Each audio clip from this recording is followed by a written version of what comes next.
Saya hari ini akan melanjutkan seri khotbah yang saya sudah mulai minggu lalu. Saya nggak tahu kalau saudara sudah mengikutinya atau belum. Tetapi saudara bisa mendengarkan di YouTube. Saya sekarang di bulan Juli ini sedang membahas satu tema besar. Yaitu saya memberikan judul dari seri khotbah yang saya sudah mulai dengan judul Membangun Manusia Rohani. Ulangin sama-sama dengan saya. 1, 2, 3. Membangun manusia rohani. Saya sudah menjelaskan minggu lalu bahwa Rasul Paulus menulis dalam surat Korintus bahwa dia membagi orang Kristen menjadi 2 kategori. Yaitu manusia duniawi dan manusia rohani. Bedanya di mana? Bedanya manusia duniawi mementingkan di dalam hidupnya hal-hal duniawi. Tetapi manusia rohani di dalam hidupnya mementingkan hal-hal rohani. Nah saudara, pada rencana awal Tuhan untuk manusia, dia menciptakan kita sebagai makhluk roh. Sebab itu rencana awal Tuhan bagi kita adalah kita hidup mementingkan hal-hal rohani. Tetapi karena adanya dosa, apa yang terjadi? Manusia bukan lagi mementingkan yang rohani, tetapi lebih mementingkan yang duniawi. Tetapi setelah Tuhan Yesus menebus kita menerima keselamatan itu, apa yang terjadi? Kita mengalami perubahan dalam hidup kita. Sehingga tidak lagi kita mengejar hal-hal duniawi, tetapi kita mulai mengejar hal-hal yang rohani. Bapak ibu saudara, saya sudah menjelaskan minggu lalu. Kalau saudara berhasil membangun manusia rohani saudara, maka saya punya sebuah keyakinan. Saudara akan lihat banyak hal-hal baik terjadi dalam hidup saudara. Boleh katakan amin? Saya sudah menjelaskan orang yang membangun manusia rohaninya. Yang pertama hidupnya pasti penuh mujizat Tuhan. Ya kan? Bukan hanya lihat mujizat sekali-sekali. Tetapi dalam hidupnya setiap hari dia lihat mujizat dari Tuhan. Dan yang kedua, orang yang membangun manusia rohaninya, hidupnya pasti dipelihara oleh Tuhan. Kasih tahu kanan kiri saudara, kasih tahu kamu dipelihara oleh Tuhan. Saya nggak tahu keadaan boleh sesulit apapun, saya nggak mau tahu yang namanya ekonomi seburuk apapun, tapi anak Tuhan hidupnya pasti dipelihara oleh Tuhan. Buktinya selama ini banyak orang bilang krisis, saudara tetap dipelihara bukan? Berat saudara tetap naik bukan? Nah itu dia Bapak Ibu Saudara. Buktinya hari ini kita aman-aman aja. Buktinya hari ini kita masih bisa makan. Buktinya hari ini kita masih hidup. Dan yang ketiga, orang yang membangun manusia rohani, hidupnya tidak dikuasai oleh ketakutan. Hidupnya gak dikuasai oleh kegelisahan. Sebab itu saya selalu yakin orang Kristen kemanapun dia pergi pasti penuh dengan sukacita dari Tuhan. Kenapa? Hidupnya gak dikuasai ketakutan. Orang di luar sana boleh kalau tidur perlu obat tidur. Kenapa? Susah tidur, insomnia. Tetapi orang Kristen, orang yang paling gampang tidur. Saking gampang tidurnya di gereja dengar khotbah. Ya janganlah Bapak Ibu Saudara ya kan. But that is what I'm talking about. Kita begitu tenang gitu. Kenapa kita tenang? Karena kita boleh lihat di depan kita masalah boleh banyak, tantangan boleh banyak, persoalan boleh banyak. Tetapi kita tetap berkata saya masih punya Tuhan. Dan Tuhan saya lebih besar dari apapun yang saya hadapi. Tepuk tangan yang paling meriah, tepuk tangan yang paling dahsyat. Karena itu let's build our spiritual man. Kita bangun manusia rohani kita. Saya sudah menjelaskan minggu lalu di bagian yang pertama. Kalau kita mau membangun manusia rohani kita harus jadi Kristen dewasa. Harus jadi Kristen apa Bapak Ibu? Dewasa. Bagaimana caranya? Yang pertama, ubah sungut kita menjadi doa. Kristen yang dewasa hidupnya tidak akan penuh dengan omelan. Hidupnya gak akan penuh dengan sungut-sungut. Coba senggol dengan keras kanan kiri. Ojo ngomel aja. Ya kan kasih tahu jangan suka ngomel. Dan yang kedua, hidupnya gak dikuasai perasaan. Tapi dia menguasai perasaan. Dan yang ketiga, Kristen dewasa melihat proses itu baik. Dia boleh menghadapi tantangan ujian seberat apapun. Tapi dia memiliki sebuah kedewasaan untuk melihat. Saya boleh diizinkan melewati proses. Saya boleh diizinkan melewati penderitaan dan ujian dan pencobaan. Tetapi pencobaan menghasilkan ketekunan. Ketekunan menghasilkan iman. Dan iman menghasilkan mujizat besar terjadi dalam hidup saya. Tepuk tangan yang paling meriah. Jangan cuma satu orang. Kita sepakat tepuk tangan sama-sama. Nah, hari ini saya mau lanjut ke bagian yang kedua. Kita buka Alkitab kita sama-sama. Kisah Para Rasul 16 ayat 20 sampai 26. Saya akan baca ayat 20, saudara 21. Dan kita akan bergantian nanti di ayatnya yang ke-26. Kita mau baca bersama-sama dengan suara yang keras. Dikatakan seperti ini. Setelah mereka membawa keduanya menghadap pembesar-pembesar kota itu, maksudnya Paulus dan Silas yang kita bahas hari ini. Berkatalah mereka katanya, orang-orang ini mengacau kota kita ini. Karena mereka orang Yahudi 21 dan ada istiadat yang kita sebagai orang Roma tidak boleh menerimanya atau juga orang banyak bangkit menentang mereka. Lalu pembesar-pembesar kota itu menyuruh mengoyakkan pakaian dari tubuh mereka. Dan mendera mereka. 23. Setelah mereka berkali-kali didera, mereka dilemparkan ke dalam penjara. Kepala penjara diperintahkan untuk menjaga mereka dengan sesuai dengan perintah itu. Kepala penjara memasukkan mereka ke ruang penjara yang paling tengah. Dan membelenggu kaki mereka dalam pasungan yang kuat. 25. Tetapi kira-kira tengah malam Paulus dan Silas berdoa dan menyanyikan puji-pujian kepada Allah. Dan orang-orang hukuman lain mendengar mereka. 26 baca sama-sama dengan keras, dengan iman. Tetapi terjadilah gempa bumi yang hebat. Sehingga sendi-sendi penjara itu goyah. Dan seketika itu juga terbukalah semua pintu. Dan terlepaslah belenggu mereka semua. Yang percaya kita katakan part 2. Saya membawa firman Tuhan, saya beri judul. Untuk kita membangun manusia rohani kita harus membangun kehidupan penyembah. Ulangi, 1, 2, 3. Membangun kehidupan apa saudara? Penyembah. Saya berdoa kita semuanya menjadi penyembah yang benar. Yang mau katakan amin. Bapak ibu saudara, kita baru saja membaca tentang Paulus dan Silas. Mereka gak salah apa-apa. Salah mereka adalah they were in the wrong place in the wrong time. Mereka berkhotbah, memberitakan Injil dan apa yang terjadi. Mereka ditangkap, baju mereka diambil daripada mereka. Mereka didera, mereka dipukul, mereka dicambuk, mereka diludai seperti Yesus. Dan apa yang terjadi?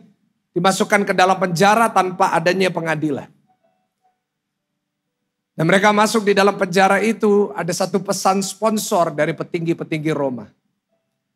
Kamu harus jaga orang-orang ini dengan sungguh-sungguh. Jangan sampai mereka lepas. Sebab itu di ayatnya yang ke-24. Bapak ibu saudara, nanti kalau saudara boleh lihat di ayat 24. Dikatakan sesuai dengan perintah itu. Artinya according to that law atau yang disuruh itu harus jaga dengan sungguh-sungguh. Kepala penjara memasukkan mereka ke ruang penjara yang paling tengah. Artinya apa? Ini adalah ruangan yang paling secure, ruangan yang paling aman di penjara itu. Sehingga orang gak bisa keluar masuk. Saudara, untuk kita mengerti ayat ini harus kita mengerti sejarah. Kita harus melihat sejarah orang Roma. Penjara bangsa Roma merupakan penjara yang paling aman. Dan di dalam penjara itu ada banyak levelnya. Penjara di bagian yang paling luar itu buat yang paling enteng pelanggarannya. Seperti apa? Ya, pencopet lah, ya, yang membuat keributan, itu ditaruh paling ujung. Tetapi di ayat 24 dikatakan mereka memasukkan Paulus dan Silas ke ruangan yang paling tengah. Ruangan yang paling tengah ini ruangan yang paling dijaga ketat. Di mana di sekelilingnya ada banyak penjaga-penjaga untuk memastikan yang di dalam ruangan ini gak bisa lari keluar. Gak bisa melarikan diri. Dan bukan hanya itu, bukan hanya di ruangan yang paling aman ini, tetapi dikatakan mereka membelenggu kaki mereka dengan pasungan yang kuat. Untuk memastikan bukan hanya gak bisa melarikan diri, untuk gerak aja gak bisa. Jadi dengan pasti Paulus dan Silas gak bisa melarikan diri. Tetapi apa yang terjadi di ayat 25, saya arahkan perhatian saudara ayat 25. Dikatakan tetapi kira-kira tengah malam, 12 malam. Paulus dan Silas ngapain Bapak Ibu Saudara? Boleh kita baca apa? Tengah malam Paulus dan Silas ngapain? Di saat yang lain bersungut-sungut, di saat yang lain meratapi nasibnya, Paulus dan Silas sedang ngapain? Dan menyanyikan puji-pujian kepada Allah, menyembah. Dan apa yang terjadi di saat mereka menyembah? Saya bisa bayangin Bapak Ibu Saudara. Mereka lagi dipasung, mereka lagi di dalam penjara itu kedinginan, kesakitan tubuhnya. Tapi dalam bahasa Inggris dikatakan they sang hymns. Mereka menyanyikan lagu himne. Saya bisa bayangin keadaan pada saat itu. Gelap. Semua orang di sel-sel yang lain sedang meratapi nasibnya, sedang menangis. Hanya mereka yang berdoa dan menyembah. Mereka nyanyi, kami memuji kebesaran-Mu. Boleh sama-sama kita angkat tangan kita sambil kita nyembah seperti mereka. Hajat Tuhan. Pejamkan mata saudara sungguh-sungguh dengan Tuhan, katakan. Hajat Tuhan. Kami memuji. Kami memuji besar. Sambil mereka terikat, mereka sambil menangis. Mungkin mereka berkata, ajaib Tuhan. Ajaib Tuhan. Ajaib. Apa yang terjadi setelah mereka menyembah di ayat 26 dikatakan. Maka seketika itu juga gempa bumi datang. Dan apa yang terjadi, semua pintu terbuka. Dan terlepaslah belenggu mereka. Kasih tepuk tangan buat Tuhan yang intervensi. Di saat mereka menyembah.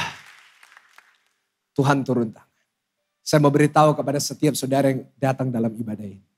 Saudara boleh hadapin masalah sebesar apapun. Tetapi saat engkau menyembah. Ada kuasa dalam penyembahanmu.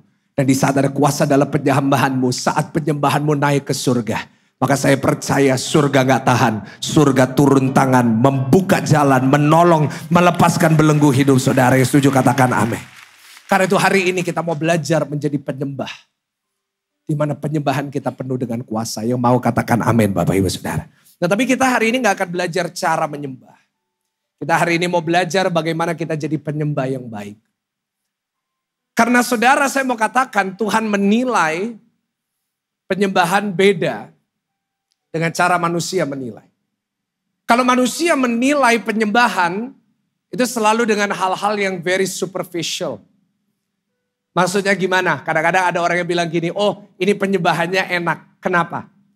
Oh Pak, kalau ini ibu ini suaranya enak Pak. Oh kalau ibu ini yang nyanyi Pak, bulu kuduk saya merinding satu badan. Kalau saudara mau bulu kuduk merinding minggu depan saya sewain nambah 20 AC saudara di ruangan ini. Pasti saudara merinding semuanya ya kan. Ada orang yang bilang, oh Pak ini ibu ini hebat suara 1, 2, 3, 4, 5, 6, 7 bisa semua. Oh Pak ini kalau dia yang WL Pak, kalau dia yang nyanyi Pak ngangkat ngalir. Emang kali saudara ya kan ngalir. Kita very superficial. Nah kalau Tuhan menilai penyembahan seperti kita. Saya yakin penyembah yang hebat itu gak di gereja. Saya bisa bayangin kalau Tuhan nilai penyembah seperti Indonesian Idol atau American Idol. Saya yakin penyembah terbaik pasti Michael Jackson. Tahu Michael Jackson? Di sini siapa yang ngefans sama Michael Jackson ada?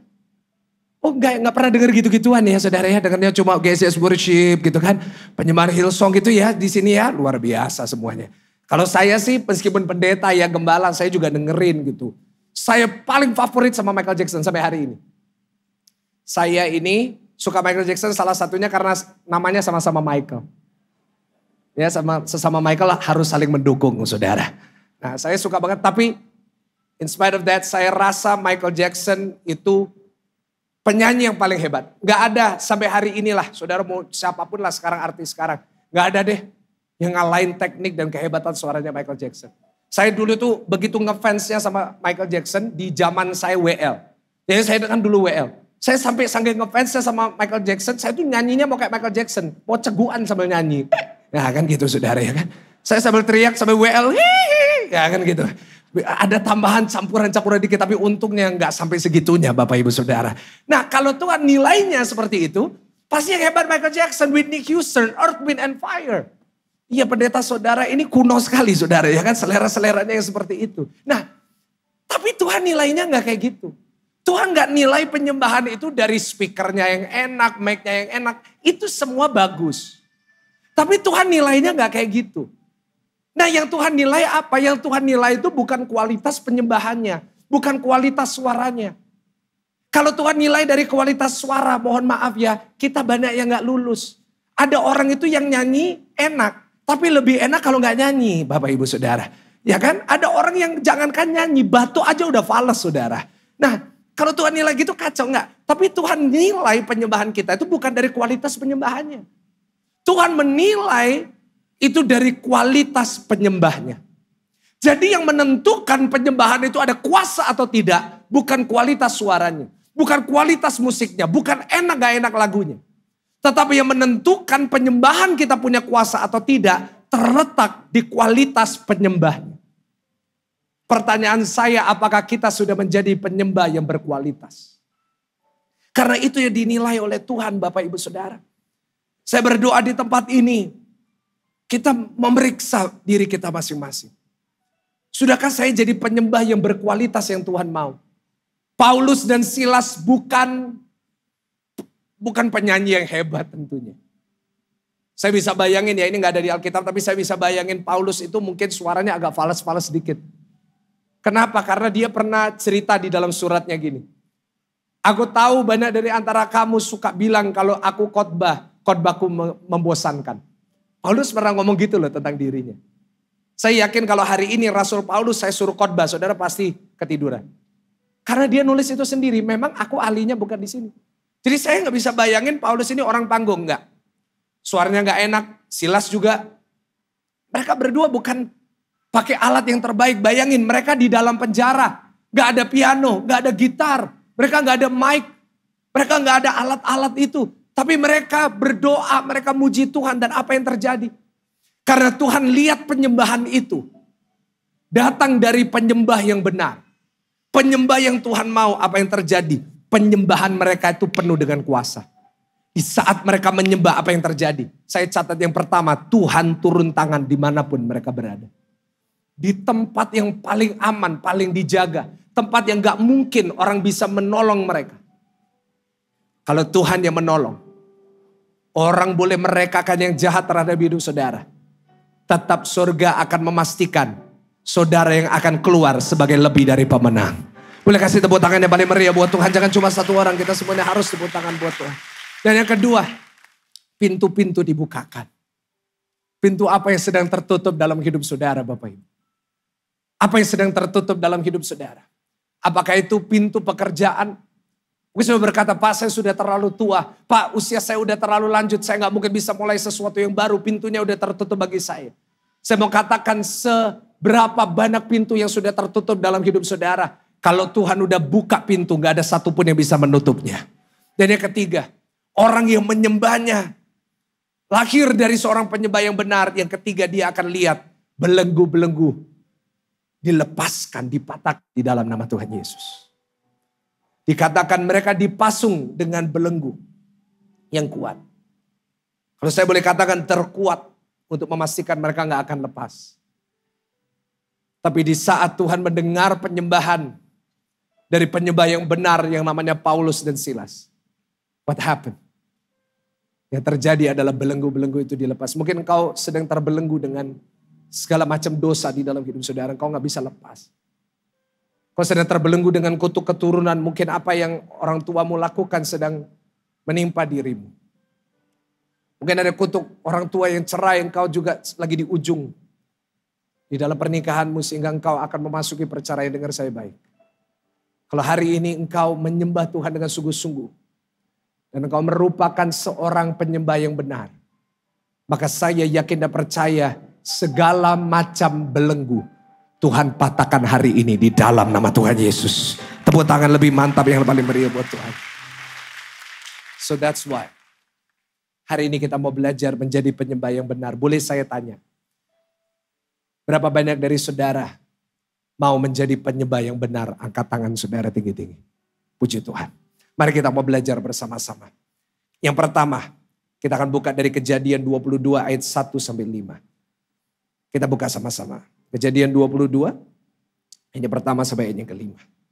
Judulnya adalah kepercayaan Abraham diuji. Setelah semuanya itu Allah mencoba Abraham. Ia berfirman kepadanya, Abraham, lalu sautnya, ya Tuhan. Firman-Nya, ambillah anakmu yang tunggal itu yang kau kasihi, yakni Ishak. Pergilah ke tanah Moria dan persembahkanlah dia di sana sebagai korban bakaran. Pada salah satu gunung yang akan kukatakan kepadamu. Keesokan harinya pagi-pagi bangunlah Abraham. Ia memasang pelana keledainya dan memanggil 2 orang bujangnya beserta Ishak anaknya. Ia membelah juga kayu untuk korban bakaran itu. Lalu berangkatlah ia dan pergi ke tempat yang dikatakan Allah kepadanya. Ketika pada hari ketiga Abraham melayangkan pandangnya, kelihatanlah kepadanya tempat itu dari jauh. Ayat 5 boleh sama-sama kita baca? 1, 2, 3. Kata Abraham kepada kedua bujangnya itu. Sama-sama yuk, tinggallah kamu di sini dengan keledai ini. Aku beserta anak ini akan pergi ke sana. Baca sama-sama, kami, ulangin sama-sama, kami akan sembahyang. Sesudah itu kami kembali. Nah, perhatikan kata sembahyang di sini. In English it's called worship. We will worship and we will come back to you. Tahukah saudara, ayat ini merupakan pertama kali Alkitab mencatat kata worship.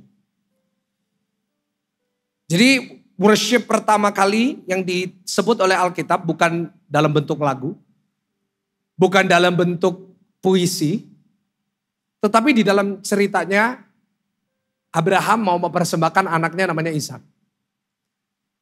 Dan yang menyembah di sini bukan cuma Abraham. Tapi perhatikan ada kata kami akan sembahyang. Artinya yang akan sembahyang adalah Abraham bersama dengan anaknya namanya. Dua-duanya akan sembahyang, dua-duanya akan worship. Bagaimana mereka worship? Kita semua tahu cerita ini. Abraham akan mempersembahkan anaknya yang tunggal namanya Ishak. Udah siap kayu korban bakaran, udah siap mempersembahkan Ishak. Dan nanti Ishak di sana juga akan worship. Maksudnya apa? Yang akan dimaksud dengan worship adalah dia akan menyerahkan dirinya untuk dibakar sebagai korban bakaran. Dua-duanya akan worship. Pada saat ini bukan cuma Abraham yang akan worship, yang akan melakukan sesuatu. Ishak pun juga. Jangan pernah lupa tentang itu. Karena seringkali saat kita membahas kejadian Abraham ini yang kita fokuskan adalah Abraham. Tapi kita lupa dengan Ishak. Saudara, di dalam ayat ini gak disebutkan Ishak usia berapa. Tapi setelah saya pelajari, bisa ditafsirkan bahwa Ishak kurang lebih usianya 20-40 tahun. Diambil general consensus usianya sekitar 30 tahun. Saya mau tanya di sini yang usianya sekitar 30 tahun. Saya mau tanya, kalau satu hari papa saudara ajak saudara ke Tretes. Ke atas gunung toh. Terus tiba-tiba di mobil papa saudara bilang, "Nak, nanti di Tretes kamu tak persembahkan ke Tuhan karena Tuhan suruh." Saya mau tanya saudara bakal ngomong apa ke papa saudara? Saudara bakal ngomong, "Kenapa gak papa ya tak persembahan?" Itu reaksi kita. Tetapi Ishak, dia gak ngelawan. Sampai dia diikat, dia gak ngelawan. Artinya di situ dia juga worship. Lihat, pada zaman itu belum ada lagu-lagu yang kita nyanyiin hari-hari ini. Belum ada liturgi seperti kita hari ini di dalam ibadah. Tetapi worship pertama di dalam Alkitab dicatat saat Abraham dan Ishak dua-duanya mau mengorbankan sesuatu yang penting dari hidup mereka.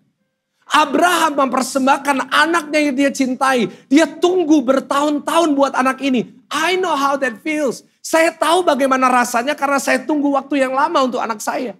Dan saya gak bisa bayangin kalau saya harus ngorbanin anak saya, kehilangan anak saya yang masih baru 6 bulan sekarang ini. Dan Ishak harus mengorbankan sesuatu yang penting juga, yaitu hidupnya dan masa depannya. Dua-duanya harus berkorban. Dan itulah yang Alkitab maksud dengan worship.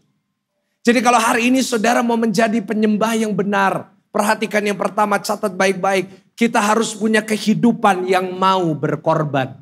Ulangin sama-sama dengan saya, kehidupan yang mau apa saudara? Berkorban.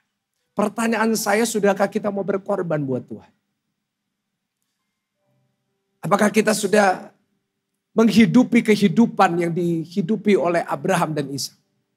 Bahkan jangankan Abraham dan Ishak, Adam dan Hawa punya anak Kain dan Habil. Mereka gak punya liturgi seperti kita, saya ulangin sekali lagi. Mereka gak pernah ke gereja Kain dan Habil. Tapi mereka menyembah Tuhan dengan satu cara.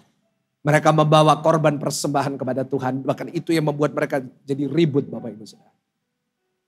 Karena itu saya simpulkan seperti ini. Ada hubungan erat antara penyembahan dan pengorbanan. Artinya tidak bisa dipisahkan dua ini. Di mana ada penyembahan pasti ada pengorbanan. Jadi kalau hari ini saudara berkata dengan saya seorang penyembah. Pertanyaan saya kepada saudara adalah apa yang sudah engkau korbankan buat Tuhan. Dan Tuhan juga akan bertanya seperti itu. Apa yang kau bawa? Apa korban yang kau sudah berikan kepada aku? Karena sebenarnya tanpa ada pengorbanan, itu gak ada yang namanya penyembah. Ini Alkitabiah. Dan saya berdoa di tempat ini. Kita menjadi orang-orang Kristen yang hidupnya mau berkorban, yang mau katakan amin. Kasih tahu kanan kiri, berkorban. Ini bukan sesuatu yang populer. Tetapi ini sesuatu yang sangat nyata. Dan saudara, saya melihat jemaat di tempat ini. Jemaat GSIS, engkau adalah orang-orang yang mau berkorban buat Tuhan. Kenapa saya bisa berkata demikian? Saya kalau khotbah di atas sini, biasanya kalau udah deket-deket jam sebelumnya, saya kan kalau khotbah kan mepet saudara. Saya khotbahnya kan agak panjang. Jadi saya kalau khotbah gini saya tuh suka lihat keluar sana. Kan bisa kelihatan di luar. Saya yakin saudara juga bisa lihat saya dari luar. Saya sering lihat dan saya lihat jemaat itu ngantri. Bahkan ngantrinya sampai bawah. Dan saudara tahu waktu saya lihat jemaat itu ngantri, benar-benar mereka. Dan saudara ini benar-benar sungguh-sungguh cari Tuhan. Dalam hati saya itu bilang sama Tuhan, Tuhan orang-orang ini berkorban mau ngantri. Berkati mereka Tuhan. Dan saya yakin saudara yang hari ini hadir, semua pasti diberkati sama Tuhan. Karena engkau sudah berkorban buat Tuhan. Ya. Saya lihat jemaat GSIS ini luar biasa. Kok banyak berkorban, masuk ke gereja aja butuh pengorbanan, setuju gak? Apalagi ke GSIS ini, bukan cuma ngantri, cari parkir. Saya ini barusan tadi ibadah ini hampir gak khotbah. Kenapa? Saya nemenin pendeta Esra Soru ke bawah, ke Starbucks. Aduh, dari Starbucks ke sini saya tuh nyari jalan gak nemu. Kenapa? Liftnya penuh semua. Dan saya bisa bayangin jadi jemaat. Dan saya mau katakan, itu engkau sudah berkorban buat Tuhan. Bahkan saya catat gini, penyembahan kita itu dimulai sebelum kita masuk ke ruangan ini. Jadi kalau saudara tadi ke gereja bersusah payah, saudara harus melewati rintangan-rintangan. Saya mau katakan kau sudah berkorban buat Tuhan. Saya pernah sekali keluar, waktu pergantian jam ibadah, saya kan sering lihat, kan keluar saya nemuin jemaat, lihatin jemaat, kadang-kadang bisa salaman ngobrol. Saya pernah lihat eskalator. Nah, waktu pergantian jam, tiba-tiba eskalatornya mati. Aduh, gereja kita kan bergantung sama dua, Tuhan dan eskalator. Jadi saya ini doanya hari Sabtu tuh, Tuhan hadir di sini dan eskalator jangan sampai rusak. Karena kalau rusak kan macet. Saya pernah satu kali itu, saya dilapori, pastor, itu mati eskalatornya. Aduh, saya langsung keluar, saya lihat, saya pikir gak ada yang ke gereja. Orang pikir, aduh ke gereja gak usah lah, ngapain ke gereja, harus naik tangga. Saya lihat jemaat itu kardio naik ke atas. Master. Oh yang saya gak akan pernah bisa lupa, saya lihat ada satu ibu-ibu jambulnya 12 cm kurang 1. Nah dia naik gitu, wah dia susah payah. Saya sambut gini, tiba-tiba dia ngomong kayak gini, Pak belum ibadah udah pikul salib, haleluya. Nah tapi saya bilang, aduh Tuhan, hebat orang-orang. Dan saya mau katakan, saudara yang ibadah di tempat ini, saudara udah berkorban. Dan saya selalu berkata, yang paling rohani itu yang duduk di sini saudara. Kenapa? Pulangnya yang paling terakhir Bapak Ibu Saudara ya kan. Saudara yang mau menunggu, saudara yang mau ibadah, saudara sungguh-sungguh cari Tuhan. Dengar saya baik. Setiap pengorbananmu gak ada yang sia-sia. Dicatat sama Tuhan. Orang di luar sana gak ngerti. Ngapain kamu ke gereja aja ngantri. Ngapain kamu ke gereja cari parkir susah-susah. Kamu ngapain sih ke gereja, aduh 1 jam lebih. Wah kamu ikuti ibadah ini harus itu, kamu kasih persembahan lagi ini. Orang di luar sana gak akan ngerti apa yang saudara lakukan. Tapi dengar baik. Setiap ibadah saudara, usaha saudara datang ke tempat ini. Kau beribadah dicatat sama Tuhan. Dan firman Tuhan berkata, jeripayamu tidak pernah sia-sia. Aku akan mengembalikan, aku akan memberkati, aku akan menolong. Penyembahan kita gak dimulai saat WL berkata, let's worship. Penyembahan kita dimulai saat di rumah, saat kita membuat keputusan, I have to meet God today. Saya harus bertemu dengan Tuhan hari ini. Apa itu pengorbanan? Pengorbanan yang pertama adalah melakukan apa yang saya tidak mau. Kadang-kadang ada hal-hal yang kita gak mau, yang Tuhan minta daripada kita. Bu, saya mau tanya, Bu, mau nggak ngampuni suami, Bu? Nggak ada ibu-ibu, kaum pria ini ya. Jadi di sini Bapak Ibu Saudara. Bu, saya mau tanya, Bu, mau nggak ngampuni suami, Bu? Oh, kepahitan semua di sini. Sekali lagi, Bu, mau nggak ngampuni suami? Kalau jujur ya, Bu ya, susah ya, Bu. Kadang-kadang banyak ibu-ibu lihat muka suaminya udah empet gitu. Udah jengkel gitu. Aduh. Tapi engkau nggak mau. Kau harus tetap melakukan. Memang sulit. Kadang-kadang ibu-ibu mau berkati suaminya kepleset kata-katanya. Tuhan berbereskan Tuhan dia Tuhan. Tuhan maksudnya ampuni. Tuhan ambil aja nyawanya Tuhan hari ini Tuhan. Jengkel saya Tuhan. I know you don't want to do it. But when you do it, waktu engkau lakukan itu, kau sedang berkorban, itu penyembahanmu yang benar.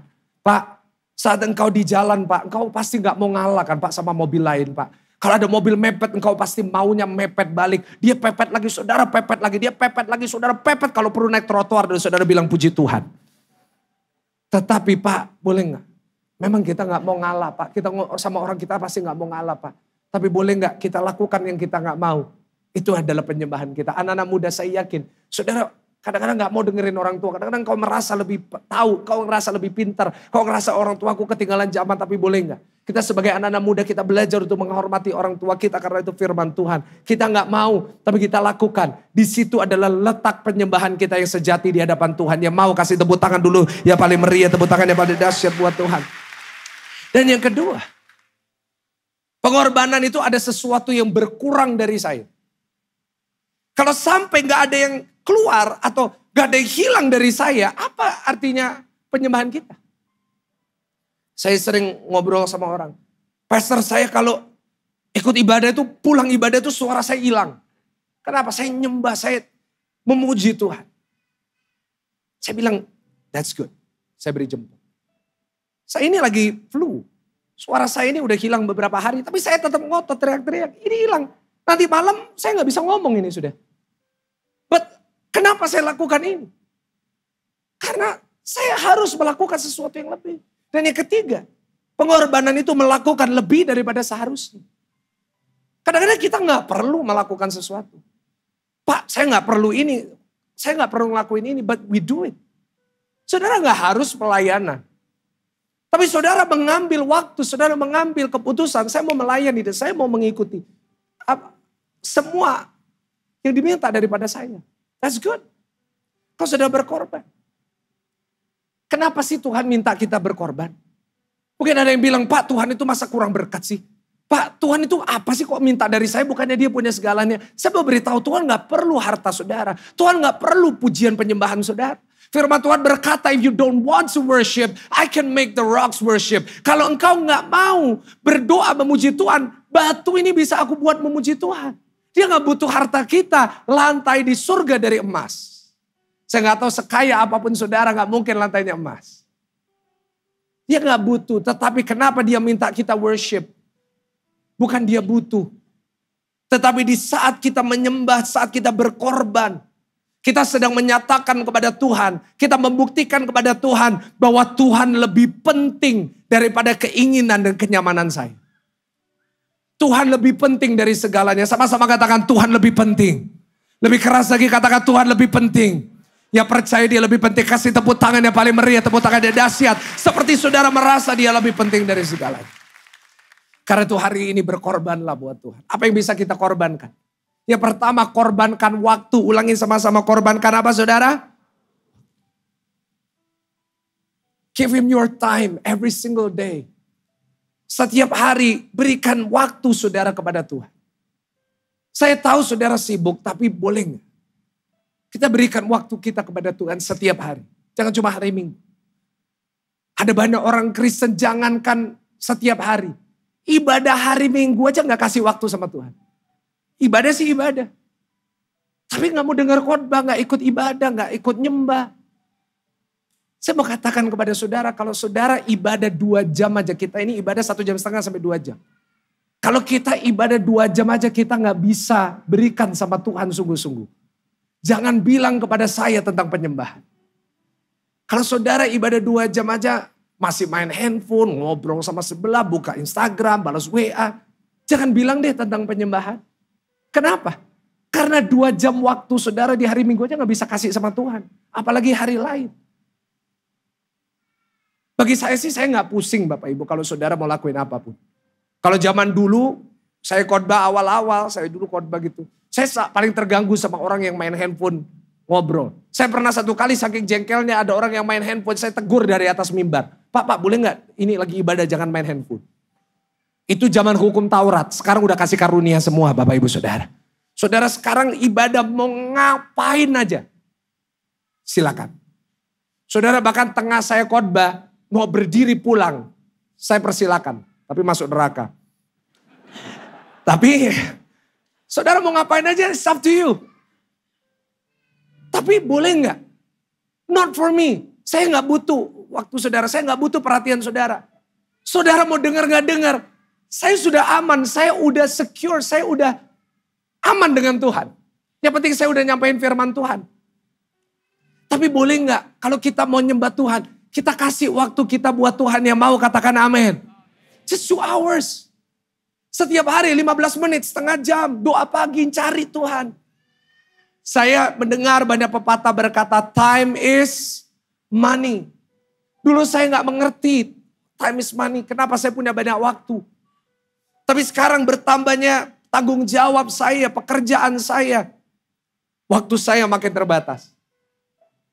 Saya sekarang kalau mau cari appointment aja, mau ketemu, I'm trying to fix that. Saya banyak miss, gak bisa ini, gak bisa itu. Apalagi sekarang I'm a new father gitu kan. Saya kepingin benar-benar di usia anak saya sebelum 1 tahun, saya benar-benar ada buat dia. Jadi waktu ini berantakan. Tapi saya menyadari kayak gini. Kalau kita berikan waktu kita, artinya saya menghargai orang atau hal itu. Iya gak sih? Waktu kita kan terbatas 24 jam. Kalau saya sampai berikan waktu untuk sesuatu, artinya orang itu saya hargai. Saya pernah mendapat satu nasihat yang luar biasa dari mentor saya. Dia bilang gini sama saya, Mike, kalau seseorang berikan waktunya untuk kamu, jangan pernah kamu sia-siakan. Karena itu menunjukkan dia mengasihimu dan menghargaimu. Kalau saudara benar-benar cinta sama Tuhan. Kalau saudara benar-benar menghargai Tuhan. Saya percaya saudara pasti setiap hari memberikan waktu untuk Tuhan yang mau katakan amin. Setiap hari ambil waktu. Just 15-30 minutes. Cari Tuhan. Nyembah Tuhan. Saya setiap hari gak pernah miss doa pagi. Saya selalu menemani jemaat, berapa ribu jemaat dari seluruh Indonesia bahkan seluruh dunia. Kita nyembah Tuhan sama-sama. You can start there. Saudara bisa mulai di situ. Yang penting ayo kasih waktu kita buat Tuhan. Yang kedua kita bisa kasih apa? Tenaga. Ulangin sama-sama. Kita bisa kasih apa saudara? Minimal kita kasih Tuhan tenaga kita. Mungkin waktu gak bisa terlalu banyak. Tapi boleh gak kita kasih tenaga kita buat Tuhan. Ibadah kita bertenaga sedikit. Senggol kanan kiri, bertenaga sedikit. Ibadah jangan kayak orang diasa gitu loh saudara. Agak bersemangat dikit. Daud itu saat ibadah, sampai istrinya bilang, kamu boleh gak? Narinya jangan segitu amat gitu. Kenapa? Karena Daud kalau nyembah Tuhan, ya pakai seluruh tenaganya untuk menyembah Tuhan. Saya berharap jemaat di tempat ini, minimal engkau datang ibadah. Engkau berikan waktu. Kau juga berikan apa? Saya gak minta saudara nari-nari di gereja ini loh ya. Bukan berarti minggu depan saudara, semuanya maju ke depan nari. Nah, nanti rame saudara ya, jangan-jangan. Tapi minimal saudara nyanyi, ikut nyanyi. Ya kan? Minimal kalau khotbah ada yang bagus, saudara bilang minimal itu. Jadi minimal kalau saya khotbah saya udah ngotot gini saudara. Saya ngomong yang bagus jangan digratisin. Minimal kalau ada pendeta ngomong kita bilang gitu kan enak. Ya kan? Kalau nyanyi yang sungguh-sungguh. Tanganku ku angkat padamu. Minimal saudara ikut angkat tangan. Mensyukuri rahmat yang kau beri. Gimana lanjutannya? Kakiku lompat. Jangan cuma alisnya melompat bagimu. Jangan cuma gitu. Setidaknya there's an energy gitu. Setidaknya kalau ada firman yang bagus saudara bilang. Yang mau kasih tepuk tangan yang paling meriah buat ini. Iya, harus gitu. Harus ada energi. Saya mau kasih tahu ya, jemaat GSIS Pakuwon Mall ini terkenal di kalangan pendeta, jemaat yang kejam. Kenapa? Karena jemaatnya itu paling diam di semua gereja loh. Saya tahunya itu karena saya sering ngobrol sama pendeta tamu. Waduh, mereka bilang, ya pastor, kenapa ya? Ini jemaat ngerti gak saya ngomong apa? Lu ngerti pastor? Iya, kok mukanya kayak gak ngerti gitu. Waduh. Jadi saudara ini terkenalnya kayak gitu. Jadi boleh gak minggu depan kan saya gak ada, saya ke Makassar. Boleh gak saudara mengejutkan pendeta tamu ini?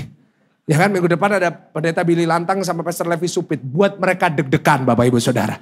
Jadi mereka ngomong apapun bilang. Mereka bilang saudara mau diberkati. Saudara mau lihat pemulihan. Saudara mau masuk neraka. Oh amin ya Bu ya. Ayo maju ke depan kita doa sama-sama. Nah jadi tapi harus tetap bijaksana ya kan. Jadi kita harus gitu. Kasih tepuk tangan buat Tuhan. Nah gitu energi. Nah. Yang ketiga apa yang bisa kita berikan? Kita bisa berikan harta kita buat Tuhan. Nggak ada yang amin tuh. Tadi berarti cuma pura-pura Bapak Ibu Saudara. Firman Tuhan berkata, di mana hartamu di situ hatimu. Saya tunggu ini, nggak apa-apa. Nggak apa-apa. Jadi saya buat keputusan nggak apa-apa. Ibadah kita gabung sama jam 6. Jadi sampai nggak jawab, nggak apa-apa kita gabung sampai nanti. Saudara pulang, neraka pasti. Saya ulangi. Di mana hartamu di situ hatimu. Kurang tulus. Oke. Saya ulangi sekali lagi. Di mana hartamu di situ hatimu. Kalau engkau berikan hartamu buat Tuhan artinya hatimu untuk Tuhan. Dan Tuhan tidak akan berhutang. Tuhan akan mengembalikan berlipat-lipat kali ganda. Tepuk tangannya paling ganda. Nah gitu. Kalau saudara kayak gitu terus saya pasti panjang umur. Kalau saudara diem-diem terus saya gak tahu saya sampai umur berapa Bapak Ibu Saudara ya kan. Hari ini jadilah orang yang mau berkorban. Dan hari ini yang kedua yang terakhir. Kita baca Yohanes 12 ayat 1 sampai 8. Saya tadi barusan ngomong yang terakhir ada yang bilang amin, amin. Ya puji Tuhan. Habis ini mau makan, amin, amin. Yohanes 12, amin, amin, amin Bu. Ya saya tahu Ibu lapar gak apa-apa. Saking laparnya mau masuk neraka Bapak Ibu Saudara ya. 6 hari sebelum Paskah Yesus datang ke Betania, tempat tinggal Lazarus yang dibangkitkan Yesus dari antara orang mati. Di situ diadakan perjamuan untuk dia dan Marta melayani. Sedang salah seorang yang turut makan dengan Yesus adalah Lazarus. Maka Maria mengambil setengah kati minyak narwastu murni yang mahal harganya. Lalu meminyaki kaki Yesus dan menyekannya dengan rambutnya. Dan bau minyak semerbak di seluruh rumah itu. Tetapi Yudas Iskariot, seorang dari murid-murid Yesus yang akan segera menyerahkan dia berkata, mengapa minyak narwastu ini tidak dijual 300 dinar dan uangnya diberikan kepada orang-orang miskin? Hal itu dikatakannya bukan karena ia memperhatikan nasib orang miskin, melainkan karena ia adalah seorang pencuri. Ia sering mengambil uang yang disimpan dalam kas yang dipegangnya. Maka kata Yesus, biarkanlah dia melakukan hal ini mengingat hari penguburanku. Ayat 8 baca sama-sama 1, 2, 3. Karena selalu ada pada kamu, tetapi aku tidak akan selalu ada pada kamu. Nah stop, gak usah tampilin ayat poinnya dulu. Saya mau jelasin dikit. Di sini kita membaca tentang seorang yang bernama Maria. Siapa Bapak Ibu Saudara? Maria datang satu hari di perjamuan di mana Yesus hadir. Dia ambil satu minyak narwastu yang harganya 300 dinar. Dipecahkan untuk mengurapi kaki Yesus. 300 dinar ini kurang lebih upah kerja 1 tahun. UMR di Surabaya berapa Saudara? Oh nggak tahu, soalnya di sini rasanya dari muka saudara penghasilan 1 bulan 1 M. Jadi nggak ada yang tahu gitu-gituan saudara. 4,5 juta kalau saya terakhir. 4 juta sampai 4,5 juta sampai 4,7. Anggap aja 5 juta upahnya. 5 juta setahun 12 bulan artinya 60 juta. Minyak narwastu ini 60 juta. Dan dipecahkan hanya untuk satu peristiwa ini. Yudas Iskariot melihat itu, Yudas Iskariot marah. Ngapain kamu menghabiskan uangmu buat itu? Ngapain kamu mengorbankan itu buat Yesus? There's no use. Itu bisa dipakai untuk hal-hal yang lain. Nah seringkali banyak orang di luar sana juga menghakimi kita. Mereka menghakimi, ngapain kamu bangun pagi-pagi untuk doa pagi? Ngapain kamu sungguh-sungguh datang ke ibadah? Kamu ngapain ke gereja nangis-nangis? Kamu ngapain ke gereja angkat tangan, memuji nama Tuhan, menari buat Tuhan? They don't understand. Mereka menghakimi kita, mereka berkata kita bodoh. Mereka berkata kita gak bijaksana. Why are you doing this? Ngapain kamu ngelakuin ini? Dan itulah Yudas Iskariot. Dia menghakimi persembahannya tanpa mengerti dasarnya. Kalau kita mengerti dasar dari Maria, kita akan mengerti kenapa dia menyembah Yesus seperti itu. Coba baca Yohanes 12 ayat 2. Kenapa tiba-tiba Maria mengambil minyak itu. Satu kati itu yang mungkin dia simpan untuk dirinya. Kenapa dia ambil itu untuk memecahkan dan ditaruh untuk mengurapi kaki Yesus. Karena dia melihat seseorang di meja makan dengan Yesus. Yohanes 12 ayat 2 dikatakan di situ diadakan perjamuan untuk dia dan Marta melayani. Sedang salah seorang yang turut makan dengan Yesus adalah siapa namanya Bapak Ibu? Siapa Lazarus? Lazarus adalah adiknya Maria. Kenapa ini membuat dia memecahkan minyak itu dan mempersembahkan segalanya buat Tuhan? Karena kalau saudara baca Yohanes 11, satu pasal sebelum Yohanes 12. Menceritakan sebuah peristiwa di mana Lazarus yang sama yang duduk bersama dengan Yesus. Lazarus sudah mati 4 hari. Mereka sudah menguburkan Lazarus, sudah menutup liang kuburnya. Dan Yesus baru datang. Maria dan Marta begitu sedih dan mereka meratapi Lazarus. Bahkan mereka sudah menerima bahwa Lazarus sudah mati dan tidak akan kembali untuk selama-lamanya. Tetapi di saat Yesus hadir di Betania yang sama di mana mereka berada. Di situ Yesus berteriak ke kubur itu, Lazarus keluarlah. Dan apa yang terjadi? Adiknya Maria, yang bernama Lazarus yang sudah mati 4 hari. Dibangkitkan oleh kuasa kebangkitan Tuhan Yesus. Kasih tepuk tangan dulu ya paling meriah buat Tuhan Yesus.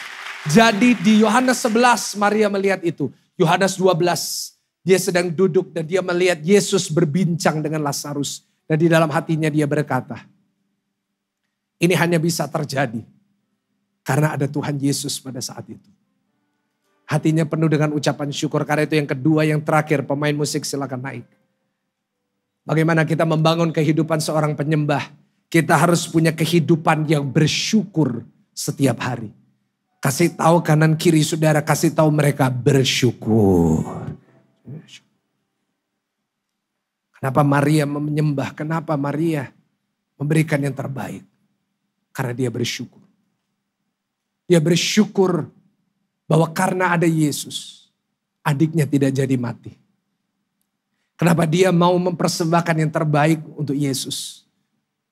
It's very simple. Dia mau memberikan yang terbaik buat Yesus.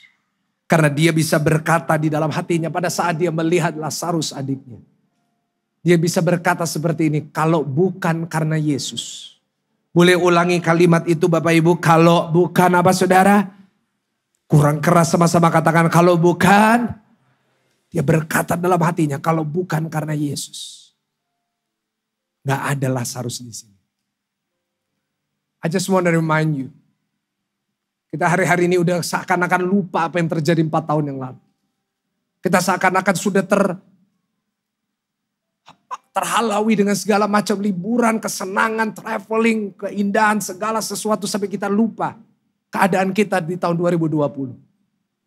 Di mana setiap saudara tidak ada yang berani berada di gereja. Kenapa? Engkau di rumah, engkau mengunci kamarmu. Engkau mengunci rumahmu. Engkau mengizinkan siapapun masuk ke rumahmu. Kenapa? Karena saudara takut kalau ada satu virus yang tidak kelihatan bisa membuat saudara mati. Ingat saat itu. Itu 4 tahun yang lalu. Jangan lupa. Dan di saat itu yang hanya bisa saudara andalkan cuma satu pribadi, yaitu Yesus. Dan kalau hari ini saudara bisa menikmati segala berkat Tuhan. Kalau sepanjang bulan ini kau bisa pergi ke luar negeri, kau bisa jalan-jalan, kau bisa menikmati berkat Tuhan. Saya mau ingatkan saudara. Itu bukan karena saudara hebat. Tetapi saudara seharusnya bisa berkata seperti Maria. Saat engkau melihat hidupmu hari ini, kau bisa berkata, kalau bukan karena Yesus saya gak ada hari ini. Boleh gak kasih tepuk tangan sambil bangkit berdiri buat Tuhan kita. Kita bisa berkata, kalau bukan karena Tuhan saya gak ada. Kalau bukan karena Tuhan, saudara, you're not gonna be here. 2020 banyak orang yang meninggal, banyak orang yang pergi. Gak peduli kekayaan mereka berapa, mereka semuanya pergi. Saudara hari ini ada. Saudara sehat walafiat. Saudara seharusnya bisa berkata seperti Maria saat engkau merenungkan kembali hidupmu dan engkau berkata, kalau bukan karena Tuhan saya gak bisa. Kenapa saya gak pernah capek buat Tuhan? Kenapa saya gak pernah berhenti dalam pelayanan? Kenapa saya gak pernah rasanya ada kayak gak ada capeknya buat Tuhan? Why?